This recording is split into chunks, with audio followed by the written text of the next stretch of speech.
Hello and welcome. Welcome to Quilt Conversations Live. I'm Geraldine Wilkins, the Living Water Quilter.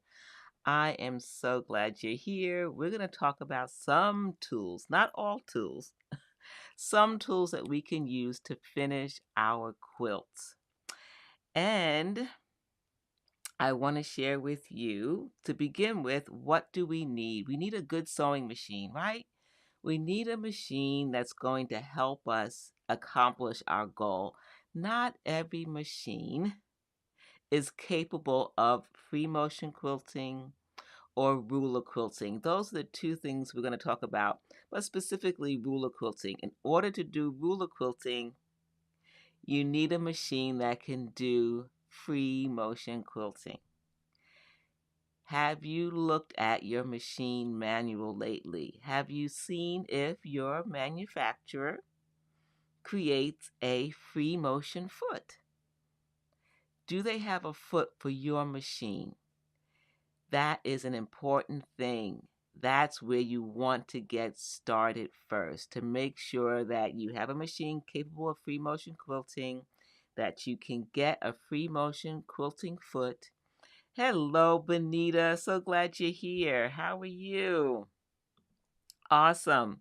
I'm so glad you're here. We're talking about tools for free motion quilting. And you've been here before, and so we've talked about this before, but sometimes we need reminders. And I want to share with you one of the feet that I use, but also my machine. I use a Janome machine, and I purchased this machine specifically for free motion quilting so that I would have success. It's a Janome 7700. It has been a fabulous machine. I've had it for many, many years. That's why I decided to get the machine that was going to, one, be capable of free motion quilting, two, last a long time, and it is manufactured. The company said, we want to create not only a machine that will be able to help with free motion quilting, but the way they put it together, there was a large harp space, which is the needle to the back of the machine. That's 11 inches. That's a lot of space. Many machines only have 7 or 8 inches. 11 inches is a lot of space for the average machine. Most machines do not have that much space. So that's one thing. The second thing is that they included a lot of feet. And specifically, they included a free motion foot that has, hello, how are you? So glad you're here, Gusel. So glad you're here. And we want to make sure that we have success. And sometimes we have to look at our machine. Don't automatically assume that you're the problem. That's not necessarily the case. It can be that you don't have the right tools. So we want a good machine.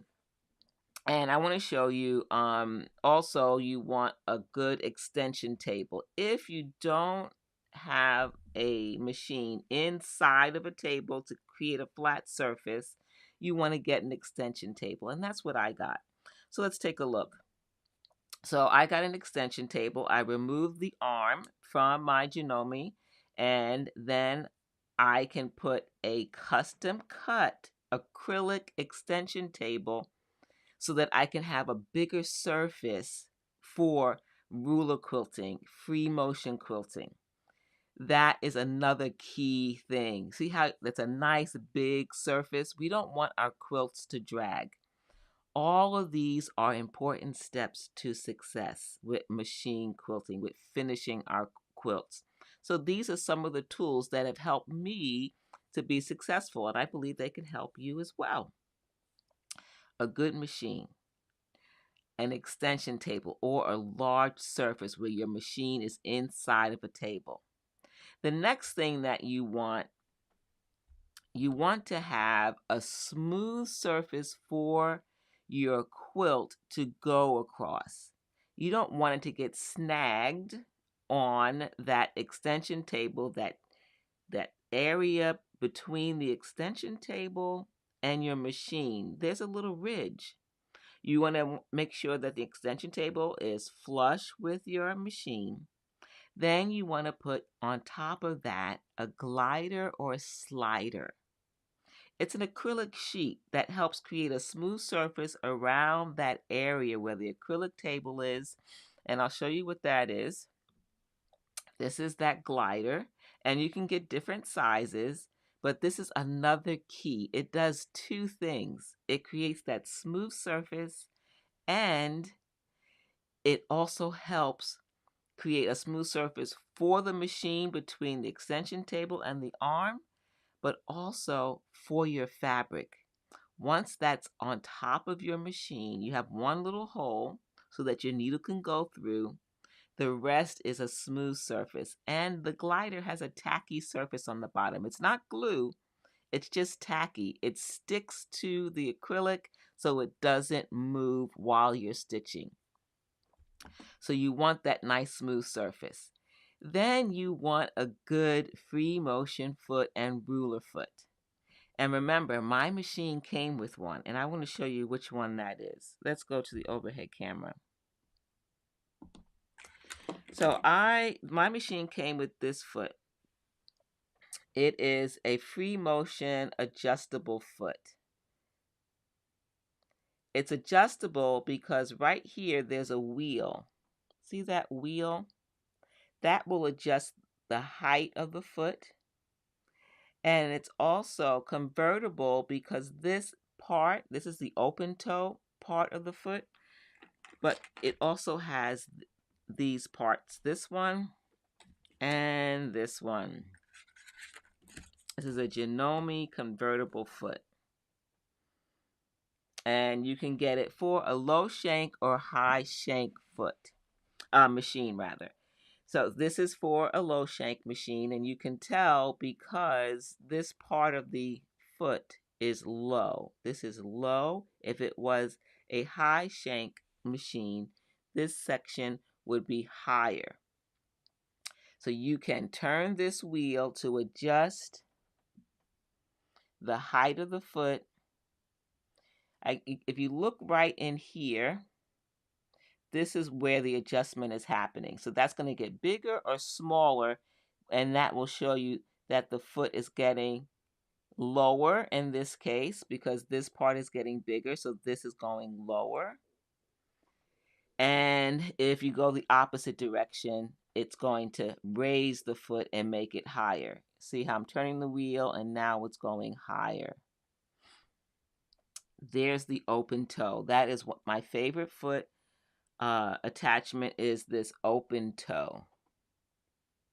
So how do you change that open toe to this one? This is a clear foot with some guides on it for echo quilting. And then this is a closed toe. Closed toe.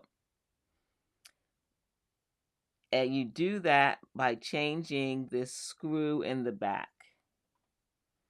See this screw right here? Once you release that screw, this foot attachment comes off. And I use my favorite screwdriver. This is this one here. It has multiple sections to it.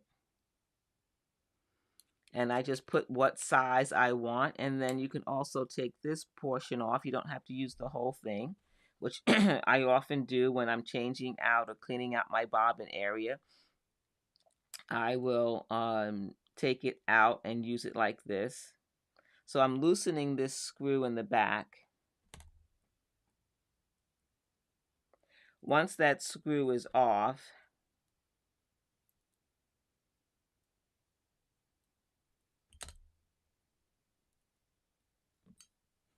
now here's the open toe. And I want to change the open toe for, say, the closed toe. And there's no way to put it on wrong. There's only one way because of the way that the shape is. You see the shape? You can't put this on wrong. And then automatically it lines up with the hole in the back right here. That's the screw. That's where you screw it in. And you start to hand screw it first. Hello, Tina. How are you? You're welcome. You are quite welcome. And then I'm going to tighten it with the screwdriver. Now, you check with your machine manufacturer if they make a good free motion foot. Now, I have to tell you, it's taken me several years to get to this point. I've tried at least 4 other different free motion feet before I found the one that I like. So, you want something that's going to be quality. Spend the extra money. It's going to save you. I started off with inexpensive feet, thought that they would work, and sometimes that does. But in my case, it didn't. And I'm glad that this came with my machine. Before I got the machine I just showed you, the 7700, I had a Janome 6500, and that's what this is for. This was for that Janome. So I got this extra. And I'm glad I did. Now, guess what? Because this foot is interchangeable, I can change this out. You can get a set for a ruler foot. That's right. So this is the convertible foot, right? It comes with additional attachments, right? I showed you that. But you can also get a free motion frame quilting feet set. And that set includes a ruler foot. So that's what I did. When I had my 6500, I got this ruler foot attachment. Ruler foot attachment. Now, of course, you can get a separate ruler foot. But if you already have the convertible foot, you just have to get the attachment for the ruler foot. And again, you would just unscrew it in the back.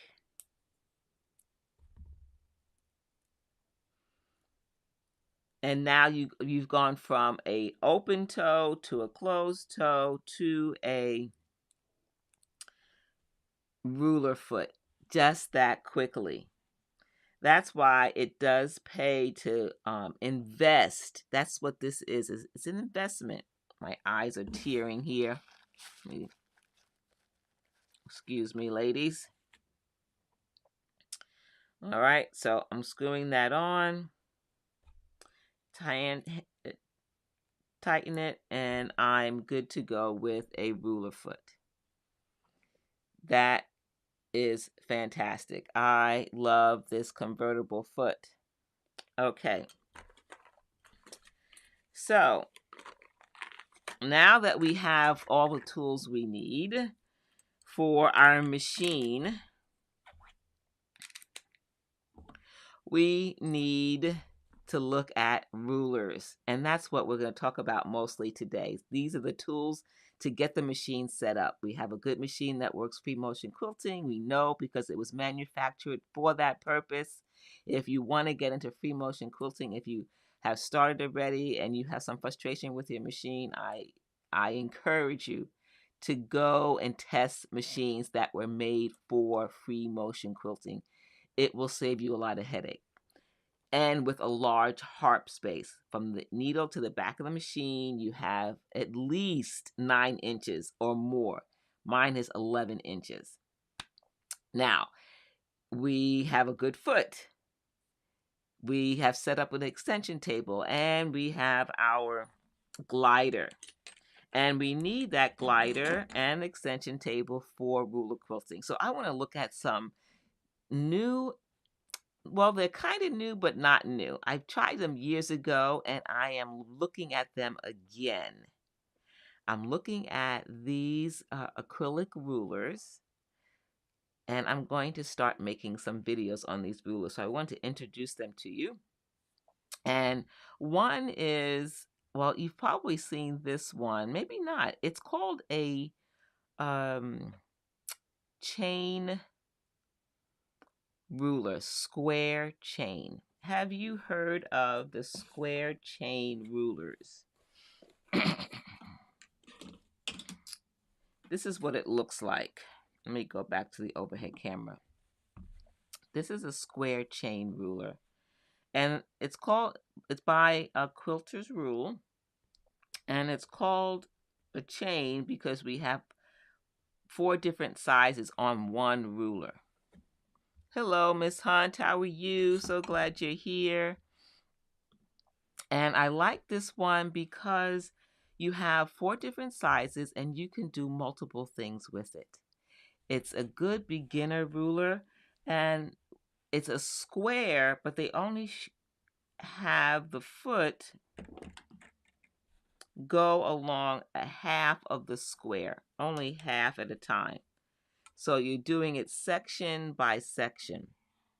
And whenever you're quilting with rulers, you have to use a ruler foot. You can use one that comes with your machine if your machine manufacturer makes one, or you can get a aftermarket one like this one by Westerly. This one from Westerly Design, you can get one from almost any machine. They make low shank and high shank and special shank foots. So if your machine manufacturer doesn't make a ruler foot, try this one. Now remember, all the things I mentioned tonight are in the description box below here on YouTube. You can find one list, curated list that I created specifically with all these tools. So you just have to click the link and you'll find everything from tonight's episode of Quilt Conversations Live.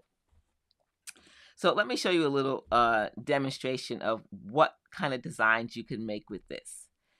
I'm going to show you a little video. Here we go. So this is an overhead view of a zigzag design. If you are just starting out with ruler quilting, machine quilting, you can do a zigzag design with this square chain ruler. And you just start at the top of your quilt and you start to stitch down. You stitch every zig and then you move the ruler and you do the next one, just like you see here me demonstrating. And you can decide how far apart you want your zigzags. They can be close together, they can be further apart. It is a fantastic, quick design using this ruler. I like this ruler for one of these reasons, that it's a good beginner, easy design to make. And it looks good. Another option is to actually make squares. You can use it for borders. You can make squares of 4 different sizes because remember, this is a square chain that has 4 different sizes on it. All you have to do is rotate that ruler as you stitch, and you can make squares on point that are the same size. Is there one for a low shank machine? Yes, you can get this ruler for, and this is what this is. This is for home machines. When you go to the website or when you go to my link, you just make sure you get the one for home machines. Now, fantastic. So many different designs that you can make with this square chain. Hopefully you can see the options. I've combined 2 different size squares. I've put them side by side. You can do this edge to edge. You can do it in borders. You can do it inside of a quilt block. It's really up to you. I always suggest when you're first starting is to start with edge to edge. Learn how to use the tool first.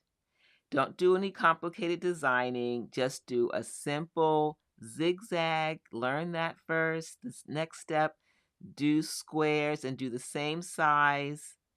And how you do it is that you use the lines on the ruler. And I'll show you that really quickly here. I'll go to the overhead camera. If this was your quilt sandwich, right? you're going to use the lines on the ruler. They are, like if we were going to use, say, this part of the ruler, we have one line here, that is our needle position. And this one here, that is where our needle and our stitching is going to happen once we put in our ruler foot. So to make sure your zigzags are straight, you want to mark a straight line. And so you get something like this charcoal liner. It has chalk on this inside here and a wheel so that you can make a straight line. So you can see that straight line there. It's crooked, but it's a line. And you're going to line up. Now, of course, you would use a ruler. You wouldn't do it freehand like I just did. But you're going to line up the line here that's on the ruler and on both ends so that you can stitch your zigzag and it will be straight. You do one, you slide the ruler down to the next position, making sure it's lined up here, and then you stitch. And you just keep going. Now you can use, if you're doing it on a quilt, you're going to practice on a quilt sandwich first. Remember, always practice. You can also use your seams in your quilt. If this was a seam, you can line this up with your seam to do your zigzags. Okay, you can start there first using your vertical seams or your horizontal seams, and then you can do in between the seams to do the zigzag. Let's take a look at a little demo of the stitching. So there you can see my line. It's marked on my quilt sandwich, and I'm stitching. Once I stitch from one end to the other, making sure the ruler foot is against the acrylic template, it has to make contact. I always make sure. Now here, I'm doing one side at a time to create those squares on point. Easy to do. I'm just sliding. Also notice that I'm using gloves.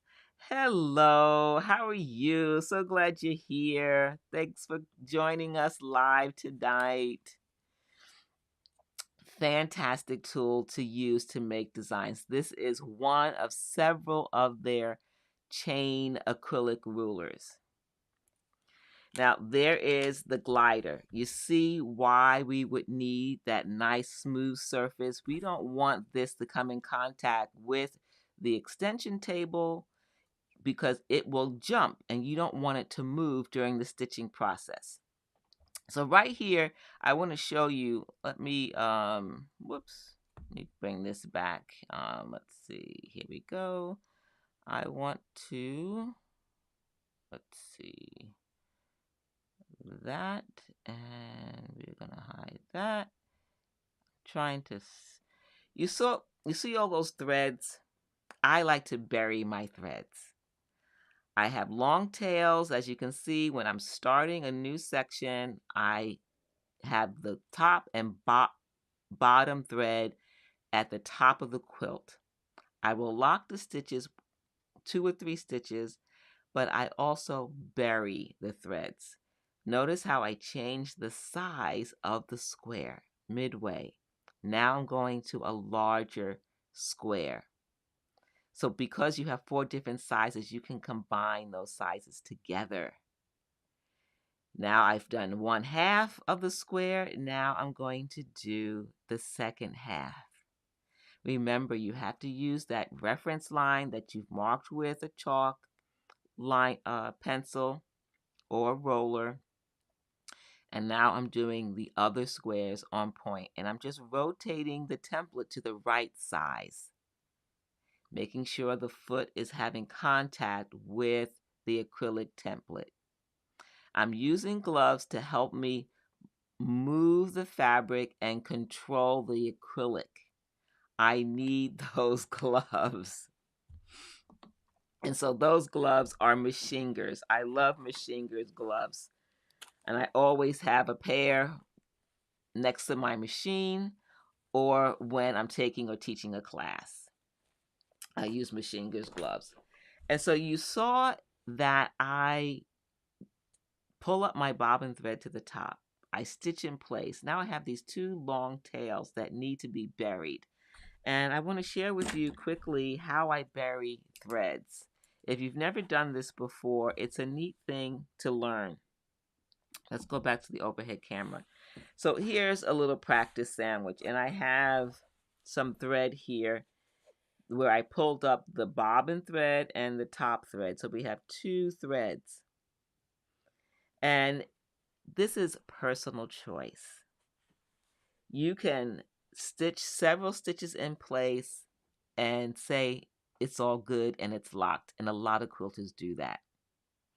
And I will do that sometimes if I'm outside of the quilted area and I'm in the seam allowance and I know I'm going to put a binding over it. I will do multiple stitches in place to lock it so it doesn't unravel. But if it's in the middle of the quilt, I want to know that I know that I know that this will not come apart. So I like two long tails, and I use something called a self-threading or easy threading needle. I use this, it's by Dritz, it's called easy threading, and there are different sizes. And why I like to use this is because the back of the needle has a gap.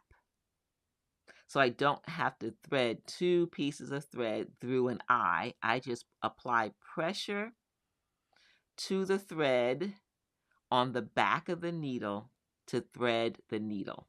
Let's take a look. Let's take one out.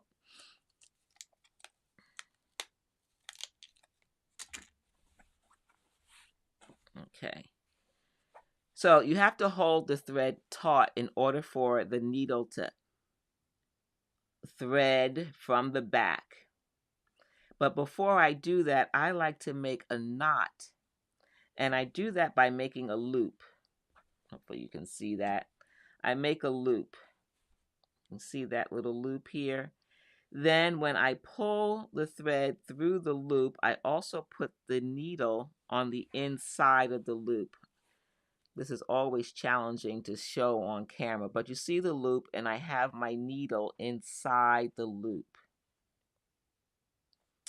And the reason why I put the needle inside the loop is so that when I pull the threads through the loop, okay, so there's the loop. I want to push the knot to the surface of the quilt.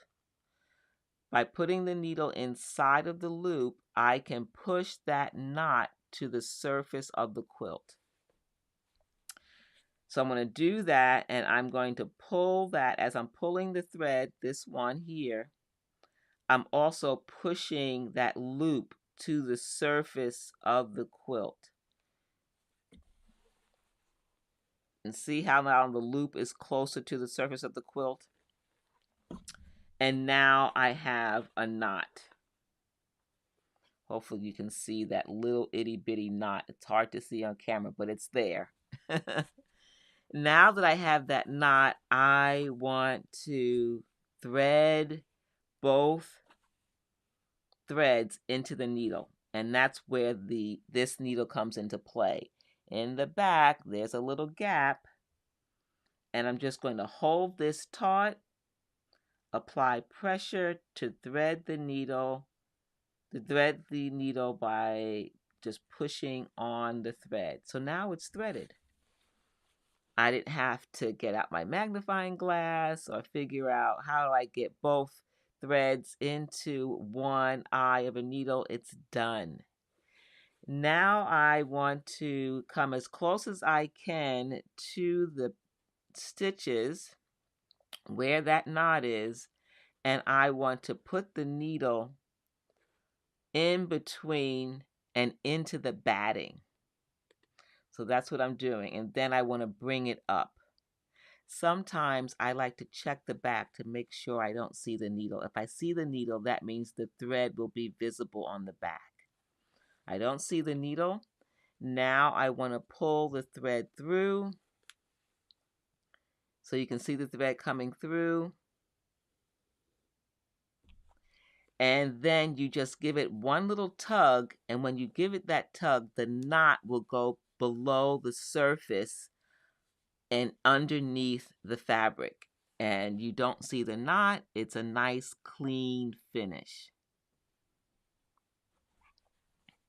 So that's what I like to do when I have an area inside of my quilt where I want to bury threads. And then I will just trim this. I will trim this. You know, right now I can just pull it underneath and good to go. But if it's in the middle and there's a seam here, I would just take curved scissors and clip that off. And I know that I have a knot holding underneath the fabric, holding this area together. It will not unravel. Okay. So that is how I bury threads. I thought I'd share that tip with you. This is another tool for machine quilting. This is something that I have by my machine so that I can bury threads at the beginning or at the end, either way. All right, so let's look at another ruler, and it's another chain ruler. It is an oval. Let's take a look. This is another chain ruler that has 4 sizes. It has, again, half of the shape. And again, I love that you can stitch half of the oval, slide it down, stitch another half. Fun tricks of the trade. Yes. Oh, great. I'm glad you like the needle. Awesome. You're welcome for that tip. My pleasure. And you're going to do exactly the same thing that you did with the square, but now it's an oval shape. And here are some of the designs that you can make with an oval. And you are marking, you're doing 1 row at a time, 1 row at a time. And you can do this because you have multiple sizes from one ruler. You can make this design in several sizes. You can scale it up or scale it down. You can also do something like this, where you have ovals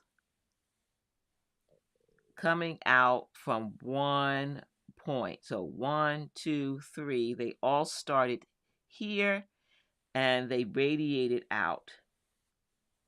3 different sizes. You decide. Fantastic visual repetition is a wonderful way to get the most out of a ruler.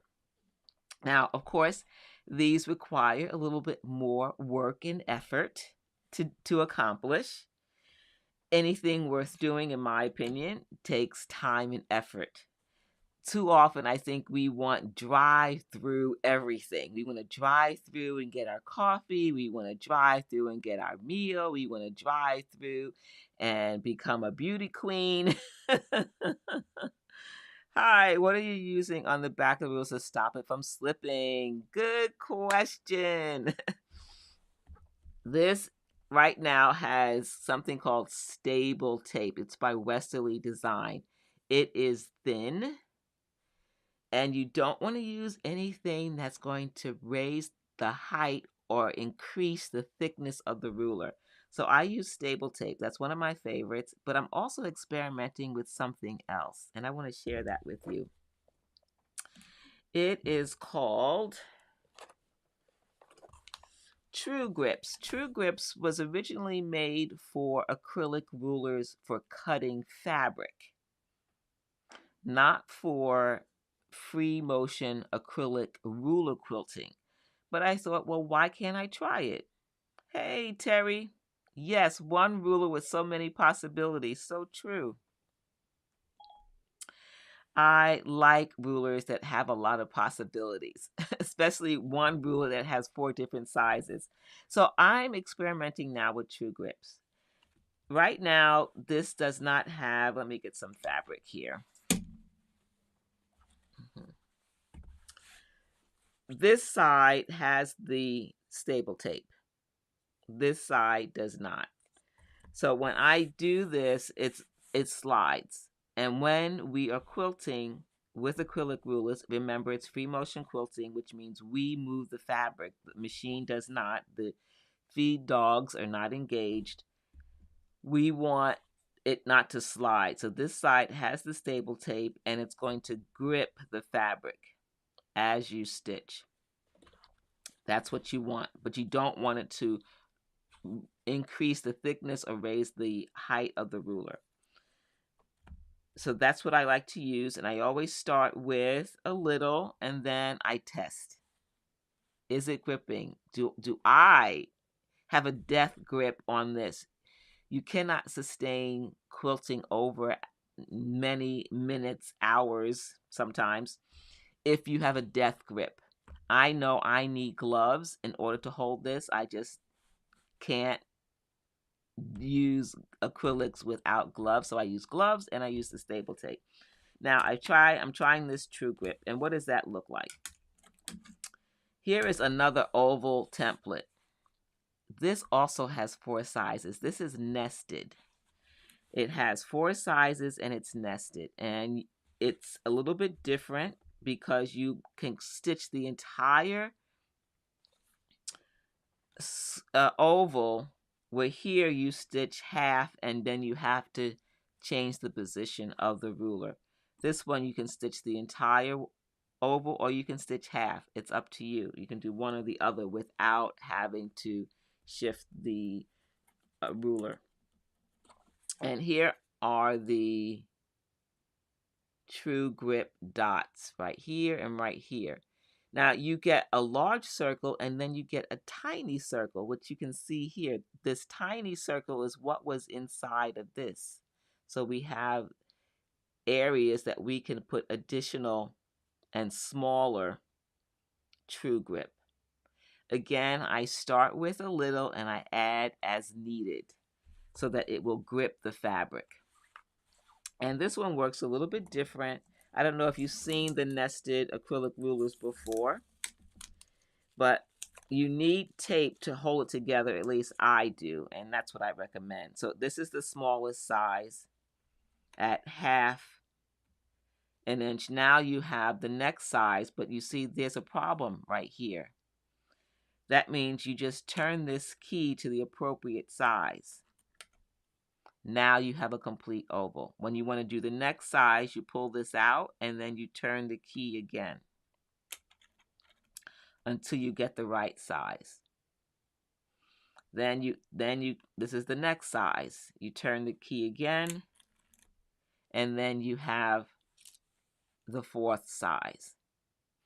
What's neat about this is that as you're stitching, if you need to remove this to use another ruler, you just remove this. You don't have to break thread, and you just bring your needle, your thread right through this entry area, and you can remove the template. When you are stitching, say this size, okay, that's wrong. You have a gap there. You want to make sure it's the right size. Now that gap is filled. I like to take my tape and put it over so that this does not bounce out while stitching. This is now secure and I can do the stitching around this oval. Easy. And then you have some marks to help you make different types of designs. And I'll show you some other designs that you can make with this oval shape. Now, of course, I would tape that in as well. You see how I picked that up, and then, so I would put some tape on that to make sure that that doesn't move. And sometimes I'll just take this one, so it locks in this one, it locks in that area, and then you're good to go. So here's another design.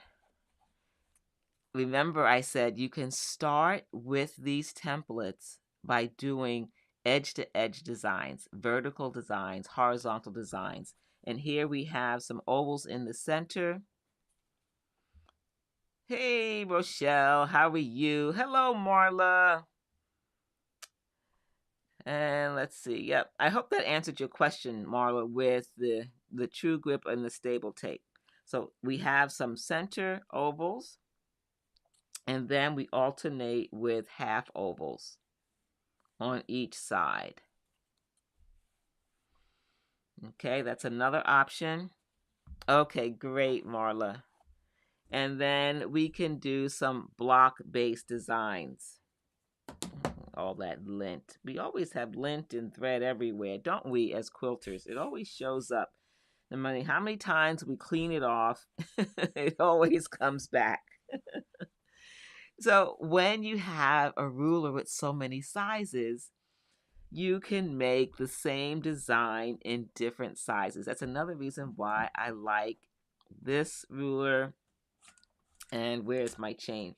This is the chain ruler. So you can do this design with this ruler, which are nested ovals, or the chain. It's up to you. What you prefer? What's your technique? And I just got 4 different nested rulers from Quilters Rule.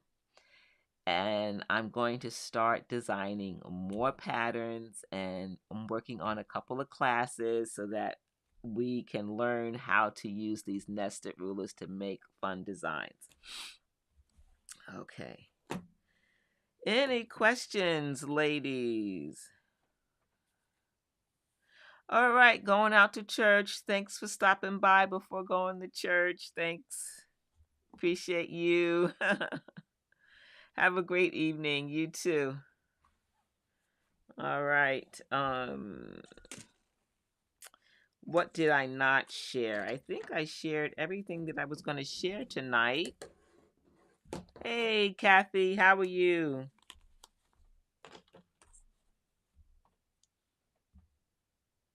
A little of the chain. I can show you a quick little video of the chain ruler. I'll show this one again.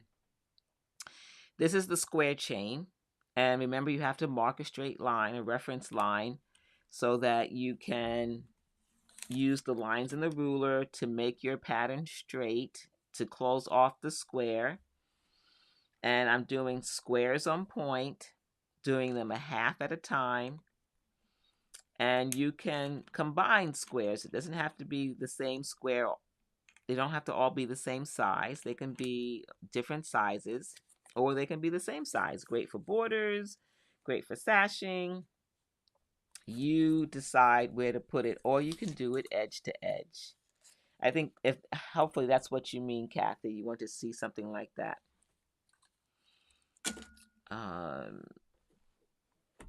What else? So that was 3 that were exactly the same size, and now I'm going to show you where I combine 2 different. With the chain ruler, it's easy to add different sizes to get a different look. It's really up to you what you want to do. All right, Kathy, you can go. Let me give you a link on Facebook. That's where you are. I will share a Facebook link in the comments so that you can find it. Let's see, it's going to take me a few minutes to get to the... I'm looking on my computer now, ladies. All right. Hopefully this is going to get started with... Yeah, this is going to show you the combination of a large square and a small square. All right.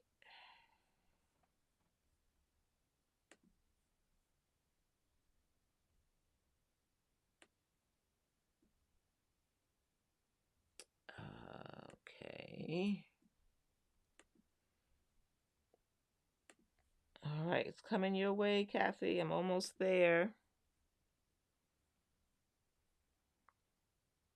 Oh, you're welcome. All